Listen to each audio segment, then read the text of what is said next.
നാട്ടിലായിരുന്നപ്പോൾ എൻ്റെ അച്ഛൻ ഡെയിലി വാങ്ങിച്ചിരുന്ന സാധനമായിരുന്നു മുളക് ബജ്ജി. സോ അതിന് വേണ്ടി ഞാൻ ഇവിടെ ഉണ്ടാക്കാമെന്ന് വിചാരിച്ചു. സോ മുളക് എടുത്ത് 2ആയി സ്പ്ലിറ്റ് ചെയ്തു. എന്നിട്ട് ഞാൻ ഗ്രാം ഫ്ലോർ എന്ന് വെച്ചാൽ കടലമാവ്, chilli powder, ginger garlic paste, cumin powder, salt, പിന്നെ കുറച്ച് ബേക്കിംഗ് സോഡ.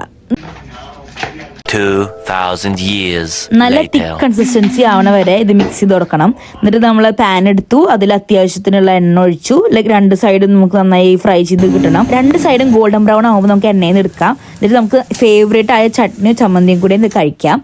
ഞാൻ ഭയങ്കര നൊസ്റ്റാൾജിക് ഫീലോടെയാണ് അത് കഴിക്കണത്. മുളക് ബജ്ജി റെഡി ആയിട്ടുണ്ട്, നമുക്ക് കഴിച്ചു നോക്കാം. ഞാൻ ഇന്നലെ ഉണ്ടാക്കിയ ചമ്മന്തിയാണ്. സോ ഞാൻ എന്നെ തന്നെ പൊക്കി പറയില്ല, യുകെയിൽ നിന്ന് ഇത്രയും നല്ല ടേസ്റ്റ് ഉള്ള മുളക് ബജ്ജി ഞാൻ ഇപ്പോഴാണ് കഴിക്കുന്നത്. നമ്മൾ തട്ടുകളിൽ നിന്ന് കിട്ടുന്ന അതേ ടേസ്റ്റ് ഉണ്ട്.